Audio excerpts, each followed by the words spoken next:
Life Audio. Today on Talk About That, John wishes his girls would get ready faster and writes a children's book about a fish. Meanwhile, I think March has the most violent holidays and reveal why I never really liked the Power Team. Plus a conversation about how we think God sees us and why it really matters. Today's episode is not sponsored by Android phones, turning your text threads green since 2008. Episode 400 of Talk About That. Jonnie, they said it couldn't be done. Nobody said that. People have been really supportive. Well, maybe for you. Somebody gets more fan mail than somebody else, probably. We got a couple to this week. We need to read them. We did get. We got a couple things. Yeah. We can find. John, you effort that. Yeah. You're doing. Is that a now? You're efforting. Is that what we say now? We're efforting that. I've heard that on the Dan Patrick Show when they're talking about trying to get a guest. We're efforting him. I like that. We did hear from Becca Jones, who said, asked if I ever thought about writing a children's book. You know, Becca, I have written a children's book. With AI? No. It was long before the days of AI. You wish. You wish Becca, you just had a couple of send buttons. me your address, and I'm going to mail you one. Oh, that's nice. It was never published, per se. It was made. It was made. We made it and used it here at the church. Yeah. And it's like Dr. Seussian style. It's called A Little Fish Named Nellie. Yeah. And it rhymes the whole way through. So, and hey, I will say this, Becca. It's got a big surprise at the end. Oh, I think you're going to. You're not going to see it coming. I think it's great. Yeah. It is a good book. You know, every time I've read to a few publishers, and we've been close a couple times. Yeah. The last one said it was too didactic. Okay. They thought it taught too much of a lesson. I was like, it's a children's book. It's too obvious. No, I don't think it was obvious. Too preachy? Maybe. I had it at the end. So that's the true story of a fish named Nellie who blah, blah, blah, blah, blah, blah, blah. Oh, okay. So, but that was the whole point. Would you adjust it now and you'd be like, less... didactic? Yeah. No, I think you really like saying that. I think that the publisher was wrong. Sometimes... I never blame a publisher for not wanting to publish one of my books. Right. That They can get to business with whoever they want to. That's right. And they're probably right that I can't, sell 1 million copies or whatever. But do I think they're always right about their feedback? Even my agent thought they were wrong on that feedback. So, well, I mean, your agent's in your employ to pump you up and lie to you. You think? Yeah. Hey, John. No, they're wrong. You're the greatest. That'll be 10%. They just don't know you only pay 10%. Yeah. Oh, wow. Anyway, thank you, Becca, for that. Also, Jonnie, they're coming to your Funny Bone show in St. Louis. Oh, that'll be great. That's going to be a good one. Yeah, it's her husband's birthday. I'm excited about that. Yeah. The Funny Bone. I've been doing a lot of the Funny Bones. We've talked about comedy club names. That's one of the ones that's endured. Funny Bone. There used to be like 100 Funny Bones. I think What's the logo? There's like 20 or 25. Like a skeleton? I can't remember. Some of them just have like a blue text logo. Some of them have like a funny little, it looks like he's wearing a top hat. Yeah. But he looks more like a kidney bean. What is he? It's like an elbow, I guess. So it's like maybe he's an elbow, but he looks like I could show it to you. I'll have Adam drop it in the. A kidney bean with a hat. I'll have one of our guy who posts these, Adam Bush.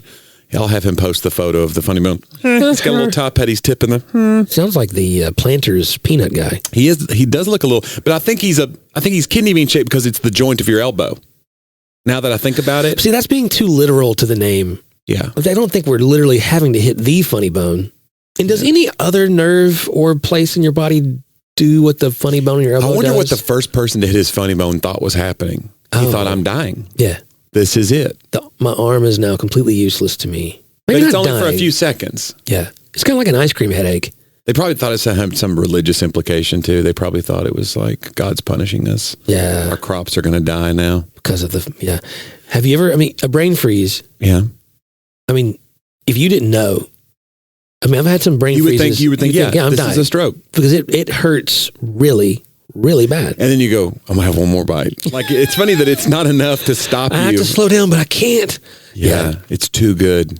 Our longtime listener, Colette Groves, also emailed, said, Jonnie, you're correct that March 14th is a thing. It's Pi Day. 3.14. Oh, because I thought it was St. Patrick's maybe, and you were like, "What are you, an idiot?" St. Patrick's on the 17th. But she was trying to defend me, even though there's a lot happening in March. By the way, you got Pi Day, followed by the Ides of March, followed by St. Patrick's Day. Yeah. Did you wear green? You're either stabbing a pie or you're stabbing Caesar. that right? Is that what we're saying? Come on, guys. Come on now. You're stabbing something. I thought you were going to say you're stabbing an Irishman or something, but that'd Or be way... You're pinching, you're stabbing, It is violent. You're forking a pie. Yeah. It's a lot going on. A lot going on. Although she also wished us safe dwelling. Oh, that's nice. So, yeah. Yeah. I think First she said happy, and then she came back and said, I meant to say safe. I appreciate that because I wanted to catch on. I think safe dwelling. I'm going to start signing off emails soon professionally. Safe dwelling. Yeah. JohnDriver.com. It sounds like a Mark Twain kind of thing. You know what I'm saying? It sounds like a bunker.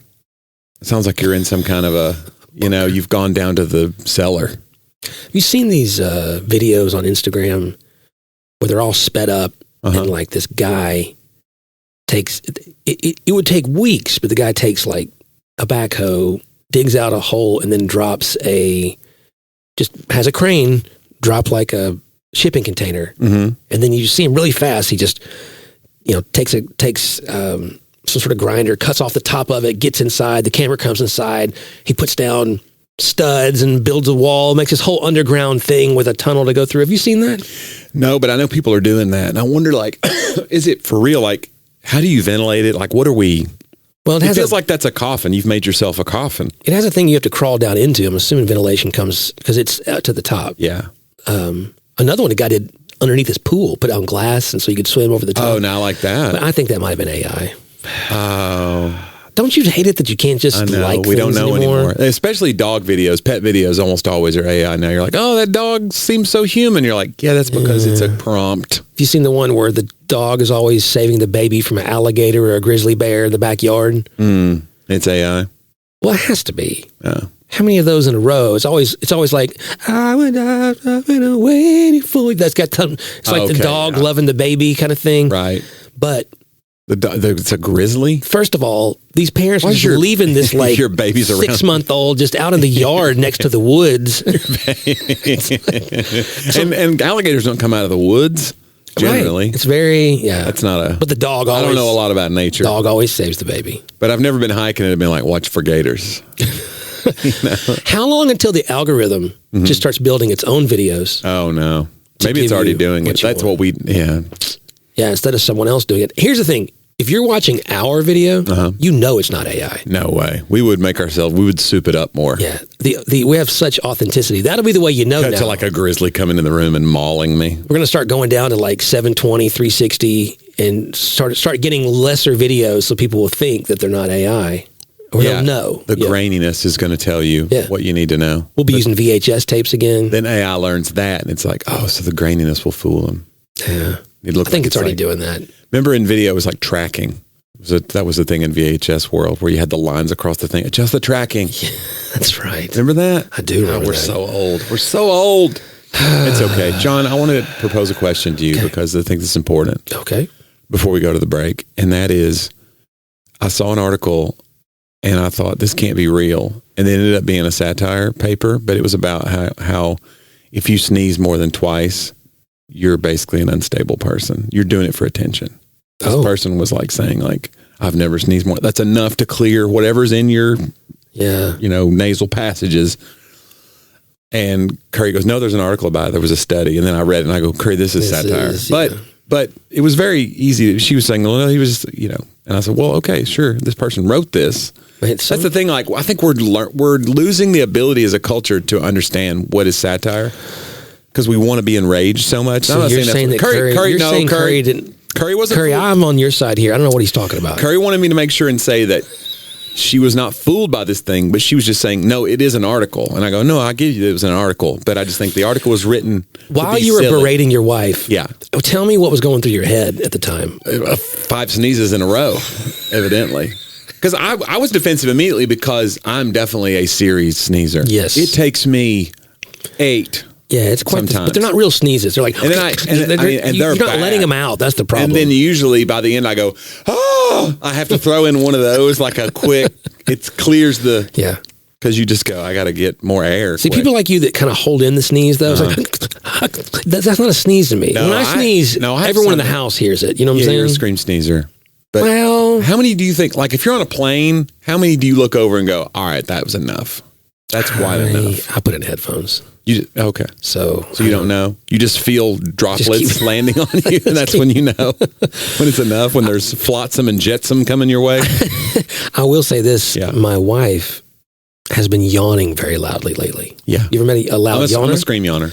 She's like, when she's really tired, it's like.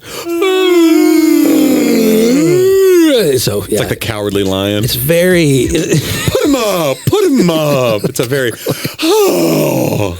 I always know she's really, Remember really those tired. old 50s movies where the guy would answer the phone and he'd go, yes. I like that guy. I mean, I don't know who that guy was, but I don't he's. know either. Yeah.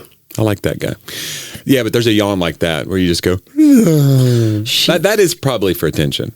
I don't think It's a social cue there. See, again, you're coming at your wife and my wife. Like, hey, Laura, I love the yawn. I think it's cute. Oh. And I hope you keep doing it for the rest of our lives, which I hope you'll stay married to me a lot longer.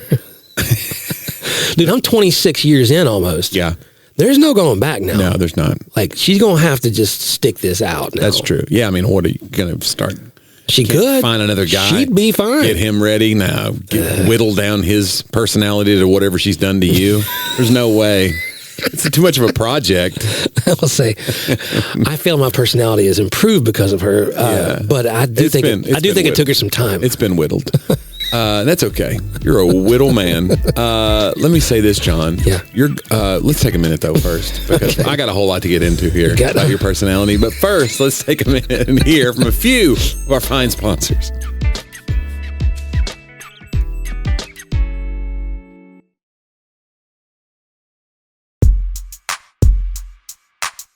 Okay, do your worst. Okay, let me just say, first of all, you're doing volleyball this weekend, right? I am. Tournament in St. Louis? Indianapolis. Oh, Indianapolis. Yeah. Okay. Well, that's a good place to go. There's stuff to do there. But do y'all even have time to do anything? No. Y'all don't get to see anything? No. It's just volleyball from noon to night. I think we'd be on the court at like 7 a.m. And Oh, no. yeah, on the court, which means you have to leave the Up hotel. at 4. Yeah, it's To the get other ready. day we were in Eastern time zone as time sprung forward. So we lost 2 hours. Do the girls still get up and like get ready like they're going Yes. out, even though they're going to get sweaty? Or she didn't just pull her hair back and go? No. Wow. She does makeup. Makeup. Yeah. For But she volleyball. has a hair routine for volleyball, but it's still, it has to be pulled back, yes. It's not like she's just curling it or something. Are there any volleyball players in history that have worn their hair down? I would want to see this. Just watching it just toss I don't know. hither and thither. Maybe some have short hair. If you had short hair, yeah, maybe, but I want to see that. I want to see like the wild. It'd be like a head banging because the volleyball's a lot of movement. yeah, it's there's a lot going on. But they do it now. See, I can be out the door. It's frustrating, I'm sure, for everyone else because I could be ready in 3 minutes flat. Yeah, I can get ready pretty quick. But no, listen, my daughter is not the fastest at getting ready. She's not even top 5. No. She's not going to make regionals. I'm not In volleyball, they might, but not in getting ready. in getting ready fast. So But I mean, let's talk about it. I'm not trying to get battle of the sexes here, but women take longer to get ready. But I will say, I'm trying to defend here. There is an expectation of beauty on women that men don't share. And so like if we go, God, if you would just get ready quicker, but then would we be the same guys that are like, geez, put some effort in? I would not be that guy. That's what I'm saying. You would just be great with it. Yeah. If your wife just came out in sweats and no makeup, 100%. you'd be like, fine, you're ready, let's go. Let's go. Okay. Because I'm just saying, like, I'm trying to defend the women here and say, it's harder for them. There's an expectation of like, there's a standard that's put on them that's not put on men. We can be schlubs. I can put on a ball cap. Yeah. But if Laura wore a ball cap everywhere, eventually you'd be like, babe, you've let yourself go. I wouldn't do that. You wouldn't? No. Okay. I'm not going to be trapped. I'm not trapping you. I'm saying I'm siding with the women that they're danged if they do, danged if they don't. I will agree. You're either yelled at for taking too long to get ready, or you're kind of like marginalized for being like, oh, well, okay, she's a plain Jane. She didn't, whatever. I will say, like, if she has to get ready for an on-camera meeting, she has a lot more pressure than I have to do so. Right. I did. Now, my pressure comes in spurts because, like, the other day, I can't say who or where. Yeah, boy, here we go. John with his super secret cloak and dagger meetings. But I had to go to it. It was a major meeting. Like, it was a major meeting at a major place. I'll just put it that way. Okay, I'll just put it that way. For major money. But I realized, like, I have But you guys will be hearing a noise right now. There's and no, I John, swore up and there's down. no way this noise will pick up because they're working on the HVAC at the church above us. And now it feels like there's a drone flying overhead. I think they're grinding something or sawing. They're sawing through the floor. Which is the first time they've done that all day. Like a Bugs Bunny cartoon in a minute. Yeah. One of them's going to fall through like a circle. So you hear that, which was probably very slight to you. But it's really loud to us. I want you to know you don't adjust that dial. That's happening. Don't you change that station. Don't go to a better podcast. But I was like, I wanted to do what the whole stereotypical guy thing. Right. But look, I'm just going to throw on some whatever. And my wife, and I was very tired. I came home and she'd even said, hey, don't wait, because the meeting was on Thursday morning. She's like, don't wait till Wednesday night for us to go find you a sport coat or something. Oh, you don't have a sport coat you could just throw on? I have a sport coat. It doesn't fit right now. Oh, boy. Yeah. And so I have for an interview, you're just kind of, you were in person. Yes, in person. And I have another one. Okay. But it's old. Yeah. And it would fit, but it's old. It's like an old suit jacket. She's like, you can tell that's a suit jacket. It's got 3 buttons and, that doesn't. So anyway. That's not the style now? Apparently not.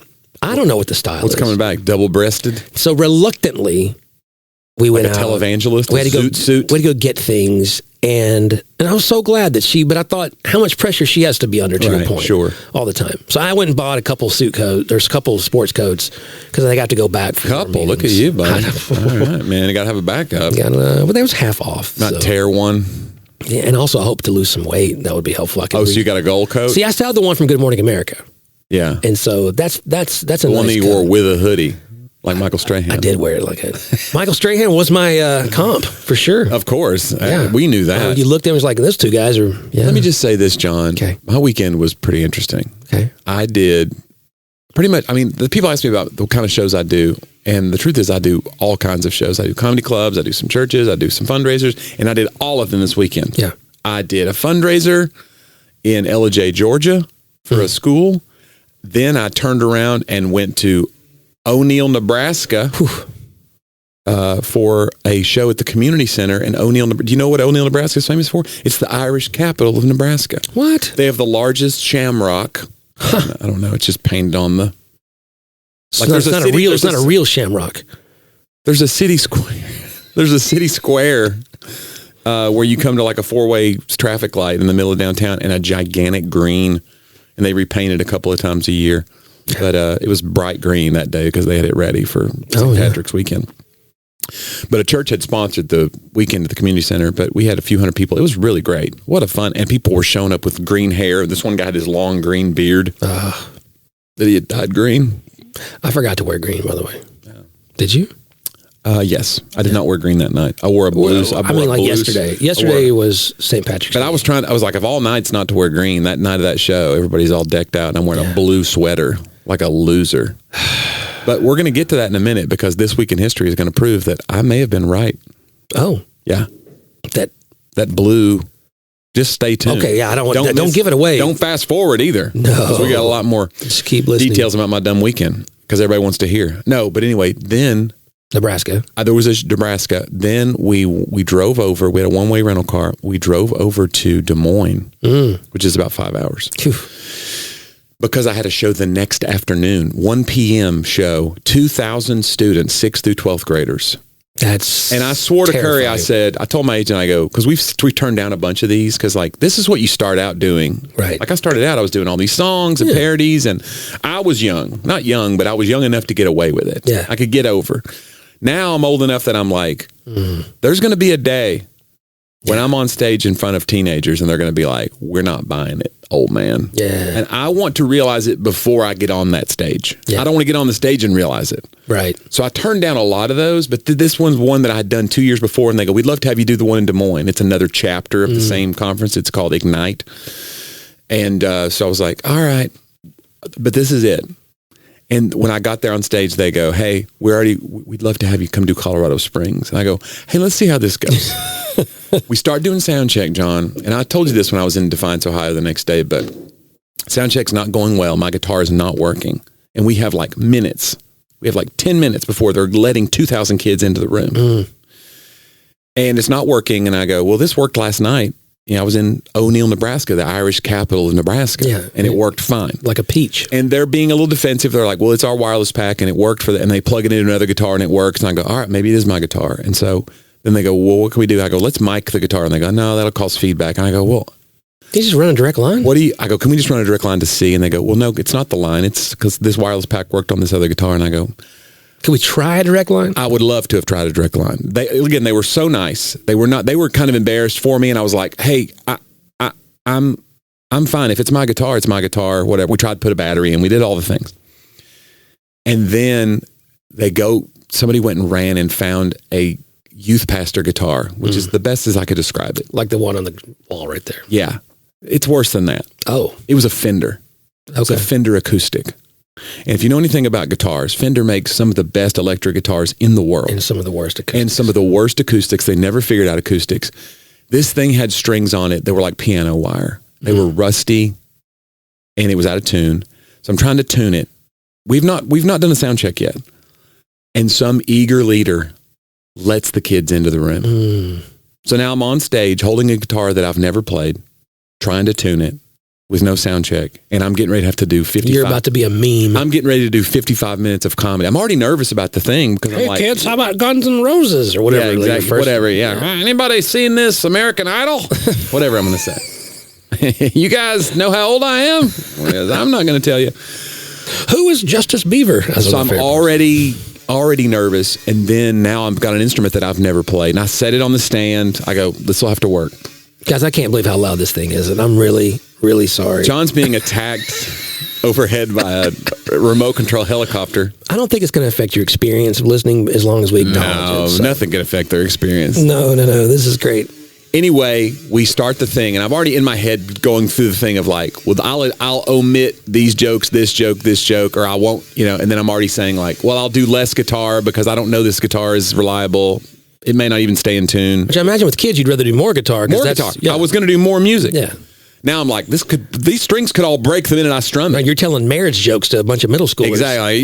Know when your wife, and they're like, we don't know. Not only did we not know.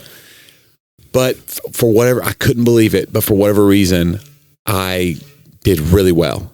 The kids were all in. They were just the nicest audience, and they laughed hard, and then I got to the guitar part, and the guitar worked. It did not sound great, because we hadn't had a chance to like really even EQ it. Right. And it's a Fender, but it was not a sponsor. But if you want to sponsor me, Fender Electric, let's go Fender Electric. Yeah. But anyway, they couldn't have gone better. Standing O was great. And now I told Curry, I go, I think I'm going to do Colorado Springs. And it's like I'm at the table and I've won a couple of hands of blackjack and I'm up. And do I stay at the table until I lose 5 more hands of blackjack, or do I get up and leave? So you keep crossing the Atlantic on the Titanic. Yeah. Right. I'm like, well, it's going to be fine, I'm sure. Yeah. There's no iceberg out there. There's no 8th grade iceberg. No. That's going to be like, no. I was just trying so hard not to say 6'7". That was my only goal. Like, is there any jokes that I say 6'7", because I don't want to derail this show with a 6'7"? But wouldn't they have loved it? Yeah, but it would have. It's funny I want to control the narrative of why they're laughing, not let it be like some inside joke that nobody really understands in the world. Yeah. Anyway, but I got through it, and then I did a sold out show in Defiance, Ohio, at a little theater, and then we came home. So it was a little of everything. We did a youth show. I mean, when I tell you I had not done a youth show in, 2 years. I'm proud of you because you have to really stretch yourself to go. Well, you have to really need the money. Is what you have to do. Right. Yeah. No, it was fine. And I think I'm going to do Colorado Springs, and then we're going to see if that was the right decision. You're saying you want me and you to get back in youth ministry. Buddy, I think it's been time. We're getting the band back together. You're ready. Yeah. I was telling the story the other day about how we would always go into towns to do Christian rock, our Christian rock band, Scarlet Thread, and they'd go, there's going to be 300 kids. And we'd show up and they'd go, we don't know what happened, man. There's 30 kids coming and they're excited. And then we'd find out, like, right before the show, they go, the power team is in town. Yeah. I was talking about the power team. And the power team, if you don't, please go look them up if you don't know who the power team is. They were this Christian thing in the 90s and early aughts that would do, like, feats of strength and give their testimony. Right. It's hard to beat. It's hard to top. You get a Yeah. big muscle man come to your school. Yeah, he's ripping phone books. Come to your in church. half. He's tearing phone books. He's bending rebar over his head. Yeah. He's blowing up water bottles, hot water bottles, Right. with Just till they the pop. strength of his lungs. Yeah. We didn't have any of that. Lifting cars. He's lifting cars with his face. Yeah. You're breaking ice over his chest, like a big blocks of ice. They're throwing a sledge. We had a few CCM tunes that we were going to be playing. Yeah. Oh, that's different. Poorly written. No, they weren't poorly written. Stop it. Oh, it's okay. We just didn't. We weren't strong enough. No, that's true. We needed to be working out. Well, you would always do feats of strength. I would after a while. After like 5 towns that we went to that the power team had derailed our show, I started like tearing stacks of napkins. Yeah. I mean, Come on. struggle. You got it, Johnny. Yeah. And Before I do this, I just want to say, I would just do the whole, I'm going to get into the whole thing. But anyway, we did it. those are the days. Yeah. Yeah. Good luck to the power team if they're still out there. So, I don't know if they are, but yeah. Well, and again, if muscle mass is what helps you age, better. I don't know if you get that big though. Yeah. That's why I don't I don't know it. if blowing up a hot water bottle is like good for your body. I don't think this one is like The data's still out. Yeah, on the data's that. still out. Yeah. There's a control group, Yeah. and there's out of 1,000 people, yeah. it lived to be 105. They go, what happened? Every day I blew up a hot water bottle until it exploded. Yeah, I couldn't believe it. So, Yeah, and drank 5 Dr. Peppers. oh man. Well, that's fun times. Oh, and I want to say too, before we move on to your segment, that I will be the Live and Laughing tour. We need you to go get those tickets because these shows are hot shows. Ed Wiley and my buddy Brian Bates of Nateland fame is on this run with me this weekend. March 19th, we're in Destin, Florida. March 20th, Pompano Beach, Florida. March 21st, Tallahassee, Florida. March 22nd, Gadsden, Alabama. So if you live in Florida, you have no excuse. Make the drive. And if you live in Gadsden, please come to Gadsden. Just wait till the last day. Just wait till the last day and come to Gadsden. Yeah, you should check it out, guys. Tickets at JonnieW.com. Johnny W, JonnieW.com. It's my segment, Johnny. Let's do it. Segment they call They Talked About That.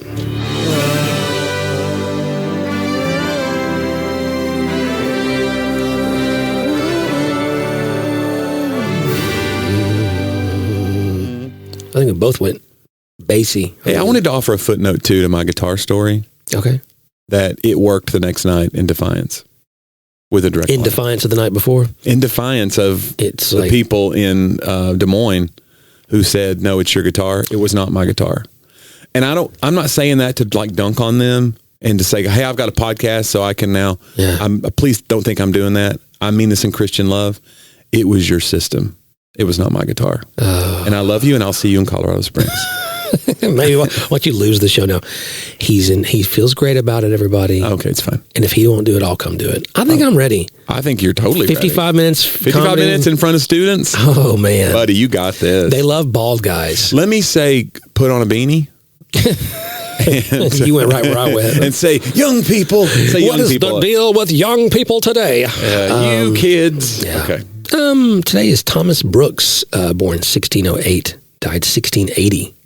It's a decent life. Decent life in the 1600s. Yeah. English Puritan preacher and prolific author, widely regarded as one of the most pastoral and readable voices of the Puritan era. He said, "The Lord Jesus hath as great and as large an interest in the weakest saints as he hath in the strongest. He hath the interest of a friend, and the interest of a father, and the interest of a head, and the interest of a husband, and therefore, though saints be weak, yea, though they be very weak, yet having as great and as large an interest in them as in the strongest saints, he cannot but overlook their weakness and keep a fixed eye upon their graces."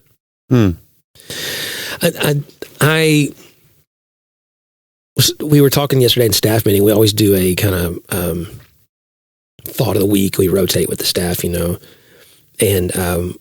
one of our guys, when I was speaking Sunday, actually told a story from staff meeting about a moment he could have been offended at something.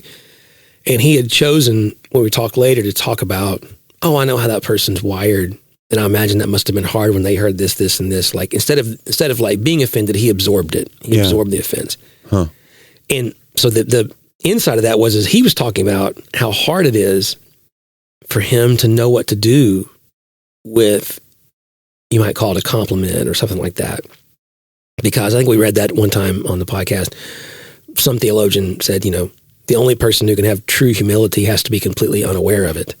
Because the moment you're aware of humility, then you cross into something else.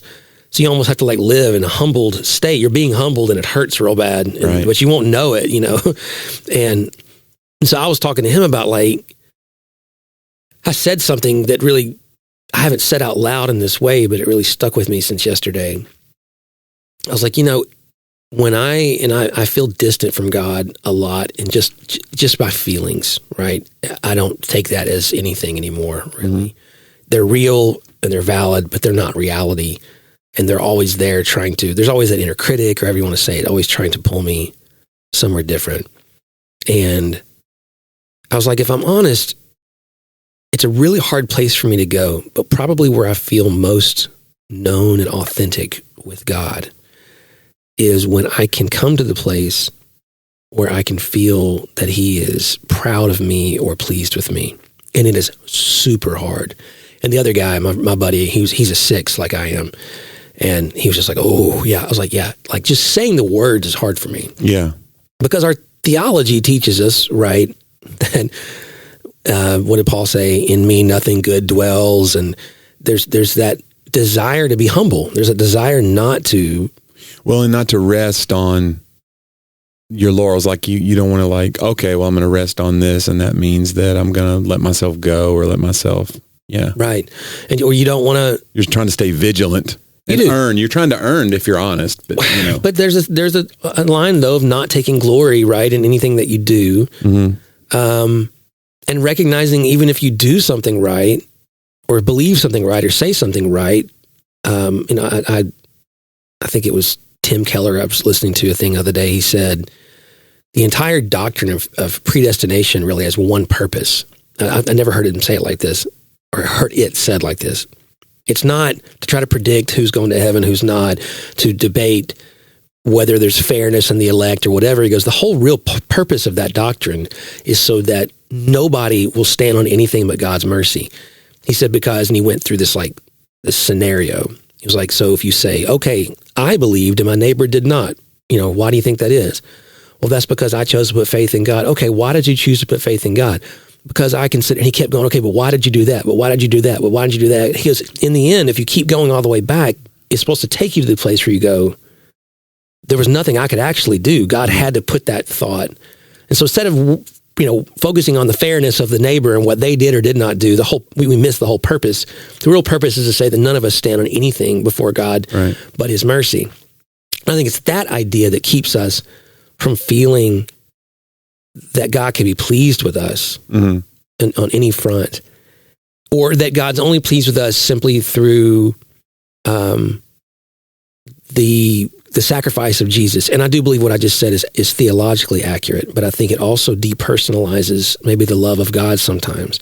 Because we do see in Scripture where God will say, to the unbelieving, he was the guy that I forget, the centurion, right, who's, mm-hmm, praying, and then an angel appears and says, hey, God has seen the alms you give to the poor and the way you're trying to honor him. There's going to become a guy named Paul that I want you to go with him, and he's going to tell you.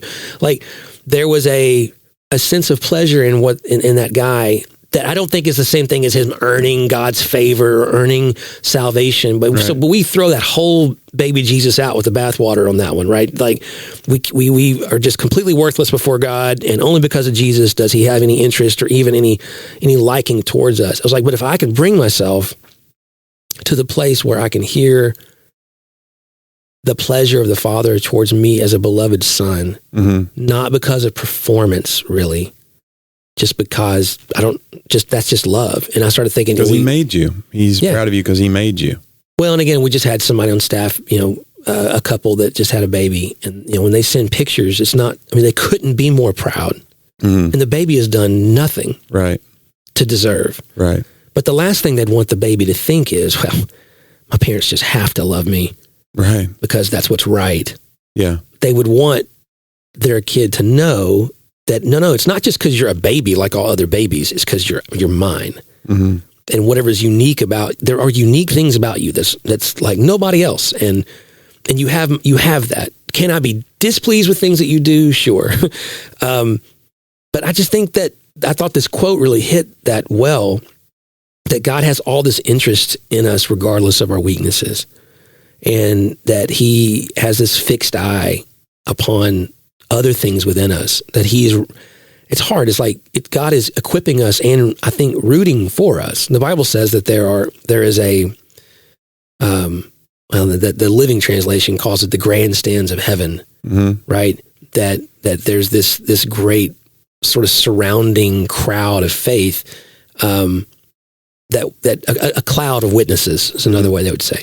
So are they cheering for us? Are they hoping that we make it? Well, I mean, if the saints can hope that we make it, right? Yeah. And we even know theologically that when Lazarus and the rich man died, that there was a conversation happening beyond this life of concern about those who are still on the earth, right? Mm-hmm. Even the wicked rich man was asking, hey, can you go save my brothers? And so how much more do I think there's interest from saints beyond in what's happening to us here? If the saints have interest, then how much more the Father? Yeah. Right?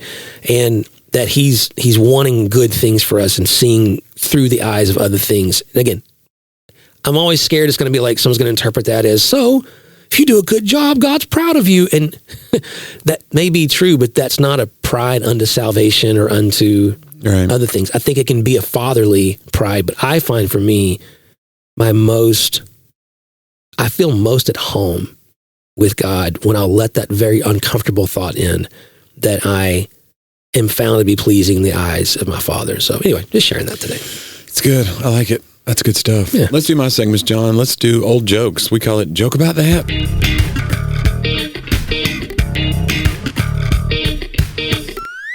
John, I think I've bought the world's worst thesaurus. Not only is it awful, it's awful.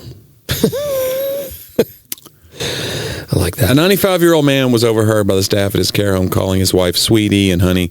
When she was in the bathroom, one of the staff asked him his secret. How do you remain so loving all these years? He answered, well, it's been 10 years. I've forgotten her name. I'm scared to ask her now. That's great. And John, finally, I'm never donating blood again. The minute you walk in the door, it's just questions like, where did you get it? And why is it in a bucket? That one's dark. That's good. John, let's do This Week in History. We call it Talk About Then.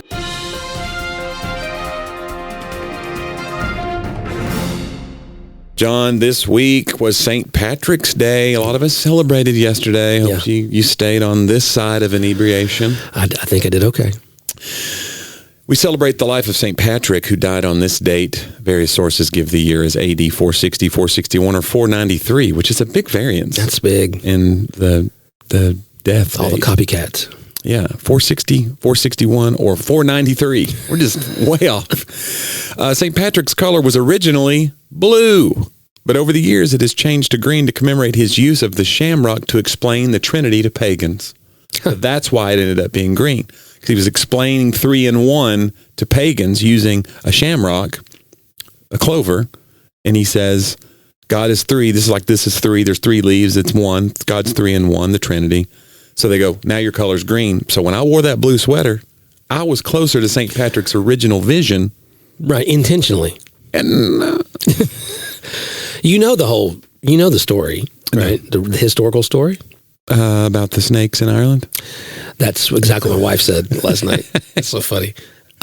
So, Patrick was not Irish. Okay. He was English. Sure. And then he was stolen and trafficked into slavery in Ireland as a boy. Man. Okay.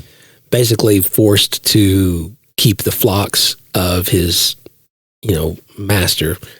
And that's for those years in the fields by himself at night in the cold, where he really became very close with God. All right. And then he escaped.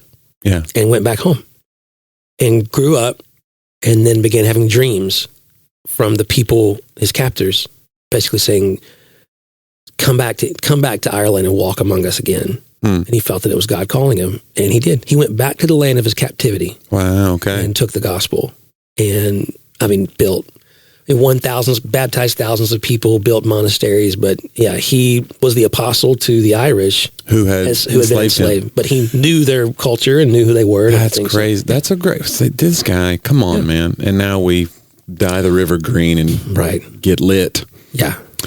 It's not the same. No, I don't think he would have figured a way to. No, I don't think he would have dug that. But anyway, My Blue Sweater was more historically accurate than we ever knew. That's right. John, this week, James the IV was born. He was born 1473. He was the King of Scotland, and he makes the list because he banned golf, but later became a golfer himself. Okay, so come on, y'all. 1491, he reaffirmed a ban on golf that had started in 1457 when James II banned golf and football to preserve the skills of archery. So this wasn't some religious, like, we've got to get more into the church. We're losing archery. We're losing archery. We've got to do something. The ban was lifted in 1502 with the signing of the Treaty of Perpetual Peace between England and Scotland. James soon became a golfer himself and made the first recorded purchase of golf equipment, a set of golf clubs from a bow maker in Perth. Wait a minute. Wait a second. He's buying golf equipment from a bow maker. The whole point of banning golf was to save archery. Meanwhile, this guy who's an archer himself, he's like, I got to get a side hustle here. I got to make some golf equipment. Because archery's going downhill. To me, this story is more about side hustles than it is about hypocrisy. I tell you banning golf and then taking up golf. Golf is a seductive mistress. It's going to lure you in. But it's the guy who's the bow maker that's like, let me go ahead and make diversify. an extra $1 off of this. Or, sorry, 6 pence. Anyway, happy birthday, James IV. And hit him well out there today. wherever you may be. John, born this week, 1837, Grover Cleveland. He was an American politician, the 22nd and 24th U.S. president. I did not realize that. And governor of New York, 1883 to 1885. And there's a list of things about him that I did not know. And you may know all. You're a U.S. history guy. Did you know a lot about Grover Cleveland? I would know some things. Did you know that he was one of the first people to be in non-successive terms? Okay, you knew that part. Yeah. He was the first Democratic U.S. president since the Civil War. So he avoided the Civil War draft by hiring someone to take his place. Did not know that. This guy, I mean, this list is wild. In 1893, he had a tumor in his mouth secretly removed. Under the guise of going on a fishing trip, he had doctors remove the tumor while aboard a friend's yacht. They removed the tumor along with about 5 teeth and a large part of his upper left jaw. When a reporter uncovered the story, Cleveland denied it and launched a smear campaign to discredit the reporter. Because it was, obviously, this is pre-internet, obviously, but still important that a politician not show this level of weakness. You're going to be in photos. Yeah. But he had 5 teeth and his upper jaw removed, and a reporter that reported it, he goes, not only is it not true, he doubles down and smears the guy. Yeah. This is like what Lance Armstrong did when he was being, rightfully accused of things. He just wrecked all these reporters' careers because he had the high ground. Sometimes you protest too much, you know what I'm saying? Yeah. Man, he's projecting. With no teeth, all the more. Cleveland was the first U.S. president to serve 2 non-consecutive terms. He was the first and only U.S. president married in the White House and the second to wed while in office. Did you know this? 49-year-old Cleveland married a 21-year-old Frances Folsom, making her the youngest U.S. First Lady. 49 and 21. Wow, that's yeah. Their first child, Ruth Cleveland, was born between his terms as U.S. president and became an instant media sensation, popularly known as, John, Baby Ruth. There you go. In 1921, 17 years after her death, the Curtis Candy Company renamed their candy bar, 2 Ks, candy cake. They renamed it Baby Ruth in honor of her. Coincidentally, the famous baseball player Babe Ruth, George Herman Ruth, had hit 54 home runs the year before and had been the home run leader since 1918. Had they named it Babe Ruth, they probably would have had to compensate him. So it's named more for the baby, but people, I think, assume it's Babe Ruth, but it's named for Grover Cleveland's daughter with a 21-year-old.